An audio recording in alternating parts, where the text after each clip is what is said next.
ABC News. There is an immediate impact on children with this sort of happening, but there's also longer-term ramifications. Some things are predictable. So in the immediacy, there's going to be shock, there's going to be horror, and there's also going to be a reflection of the emotions of the adults who are important to them, who are around them. So if they're with people who are themselves very distressed, then the children will take on some of that distress. You'll find children are frightened, will be clinging to their parents, and some of them, of course, will be having nightmares. I believe, in fact, there were children even younger than 12, and we're going to find different reactions from the very young children than the older children in the audience. Most young children will just need to attach to important adults around them, and that will be the key, both in terms of their response now and their recovery later. Yeah, you mentioned the parents there. I imagine that the sense of security, not just of the children, but also of the parents, has been shattered by this. Absolutely, it would have been shattered because, of course, when we take our children out or allow them to go somewhere, we are always making judgments about whether the place is safe for them. And parenting involves making those snap decisions all the time. And there was no reason to think that this wasn't a very safe place for children to be. And that's why the parents allowed them to go. So now parents are going to have to understand that they have made a good decision, that was a safe place for their children to go. Unfortunately, something terrible happened. But we mustn't allow the narrative to change and to say that concerts aren't safe, because that's just not so. And, of course, going out, this is all part of growing up, and this is something, presumably, which has now been really badly affected, not just for the kids, but for the parents in terms of feeling that they can let their children have these normal growing up experiences. It's very important that parents continue to make judgments not based on terror, but based on rationality. Whether or not this was intended to be a terrorist attack, if the outcome is that people are terrorized, then it was a terrorist attack. And we can't let the terrorism win. We have to continue to be rational and know that in the main it is much safer for a child to go to a concert than it is for them to go to many other places where they could be exposed to dangerous events. We mustn't let the terrorists allow us to make poor decisions in parenting terms. Our children have to be allowed to gradually grow up and develop more and more independence over time. And would that also be your advice to the parents and children watching on? Parents will be thinking to themselves this evening, what do I say to my child? How do I sit down and talk to them about this event? What's your advice for them? My advice is, first of all, to talk about it, to not assume that the child is okay if they've seen something on the news or whatever, but to talk about how terrible it is and what a tragic event it was, but it is not a reflection of the world. We live in a safe place, and yes, bad things happen, and there are bad people who do bad things, but overall, in the world, we are safe. And some children will need some extra reassurance tonight, some extra story time, some extra just sitting with their parents, reflecting on the importance of the relationship and being safe. And that's the way we'll get them through. But we do live in a safe world unless we allow other people to tell us otherwise. It's about ensuring that we make sensible, rational decisions and scan the environment as we always do as parents. And when we are with our children, hold them safe and teach them good, sensible rules of behaviour in times of crisis. So we can't pretend it's not happening. There was panic, and if we can teach our kids to not panic and to know that there will be someone waiting for them outside when they come outside, so go to the concert, enjoy it, and I will be waiting outside, and give them a sense of safety in the way we've always done, that will be good and will mean that they feel safe to attend an event which is safe.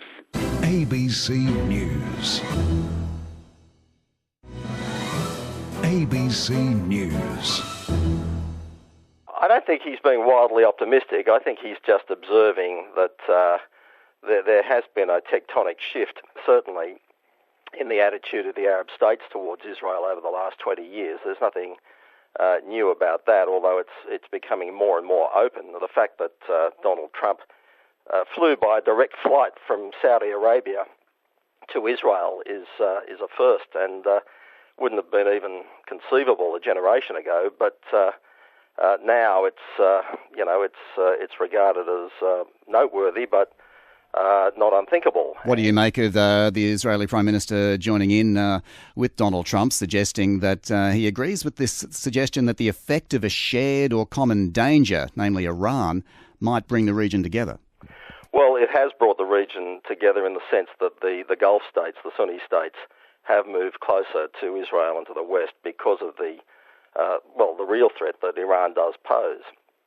And that's been something that's been evolving again over a quite long period. It's nothing new, but it's becoming more open and more overt. It used to be under the counter. It's now coming out into the open. In the past, there was an official Arab boycott against Israel. It's true that it was honoured more in the breach than in the observance, but it's now becoming an irrelevancy. What do you make of this view that Mr. Trump could get this done through sheer force of personality and negotiation? Look, I'm very reserved in my judgments about that. I think that the real sticking points still remain the sticking points that exist between Israel and the Palestinians. And the Palestinians, I think, are in the unfortunate position where they don't have a united leadership, where they are still fundamentally divided over the most basic questions of whether they want their future state to be a secular state or a theocracy, whether they really are ready to have a permanent peace with Israel or just a temporary truce. All of those sorts of things remain totally unresolved amongst the Palestinian leaders, and I would say also in broader Palestinian society. ABC News. ABC News. Well, earlier this year, the National Oceanic and Atmospheric Administration from the US released a new report on global mean sea level rise, which had new predictions. And basically, these predictions included data and science from the rapid ice sheet melt in Antarctica and Greenland and how they would contribute to sea level rise. So what we've done is try to put that on a map to show people what that report looks like, essentially. What you're effectively doing, I suppose, is making it more real for people. It's not just a concept. This actually shows them in pictures what might happen. Spot on. So we really believe that maps are a great form of communication. And when people can localise the potential impact, it definitely makes it more real and relevant for them.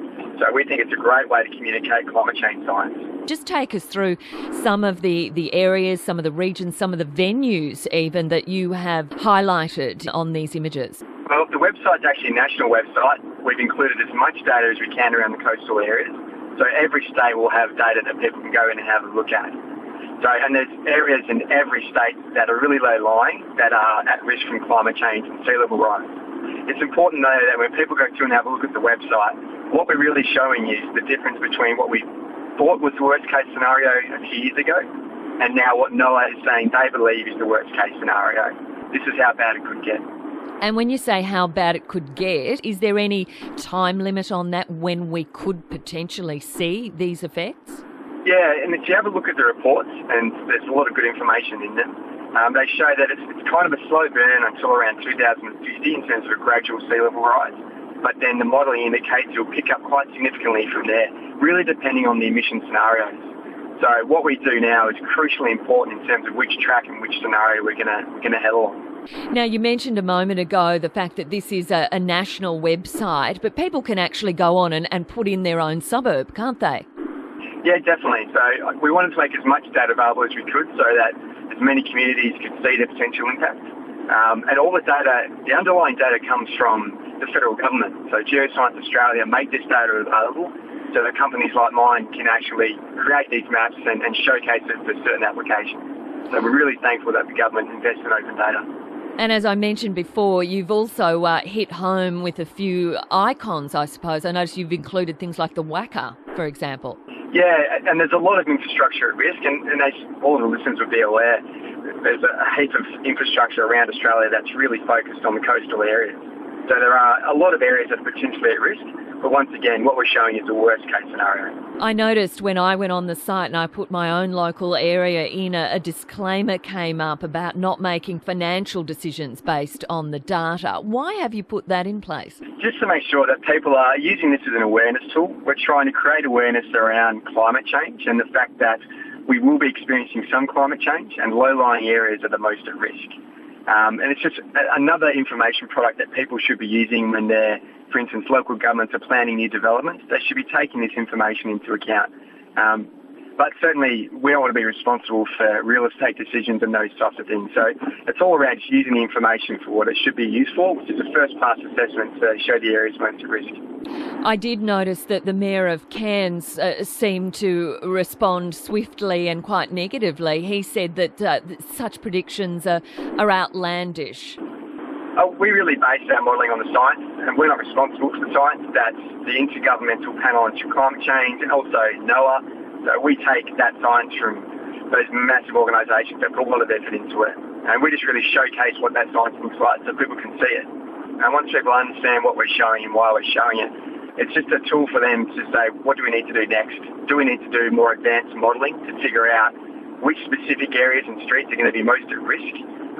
Or do we need to look into adaptation measures? Where can we build our seawalls? It's those type of things that we really want to see, and that's been the feedback from people. ABC News.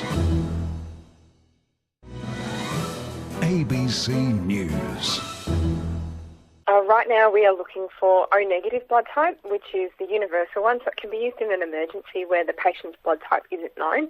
But we're also looking for O positive, which a lot of people out there, I think it's around 39% of the population is actually O positive. It's the most common blood type, but that does mean that it is the most commonly used. So we're looking for O pos and O neg donors over the next couple of weeks. Why have blood levels reached such a critical low at the point? Well, as the seasons change, we do see an increase in cold and flu cases, and certainly you need to be fit and well when you give blood. So we have seen a drop-off in the number of people coming in, and we do need those who have somehow avoided cold and flu so far or have gotten over it and have been fit and well for a little while to come in and help us replenish those blood stocks. And Erin, do you find that it's the same donors every time who donate blood to the Red Cross, or is the Red Cross also seeing some new people coming in? Although we've got a great combination of both. We've got some incredibly loyal and amazingly dedicated donors who come back time and time again. But then when we do put call-outs like this, we really do hope to see some fresh blood, so to speak. We need to bolster those donation numbers because, sometimes our regulars can't make it. Sometimes they are struck down with colds and flus, and we can't just rely on such a tiny percent of the population to, keep us all healthy. And how often can you donate blood? You can get blood every 12 weeks. Certainly, if people want to find out more, if they're not sure if they can donate, we'd love for them to give us a call. Our number's 13 14 95. We've also got a lot of information on our website, which is donateblood.com.au. So just finally, Erin, here's a plug for the Red Cross. What's your message to people who perhaps have never donated blood before and might be considering it right now, given they've just heard you? Oh, look, you never know when you or a loved one might actually be the ones needing a blood transfusion. And over the next 2 weeks, we are looking for around 8,000 additional O neg and O pos donors to come forward. So please, if you are interested, or even if you've thought about it and just want to find out more, please give us a call. It's 13 14 95. ABC News.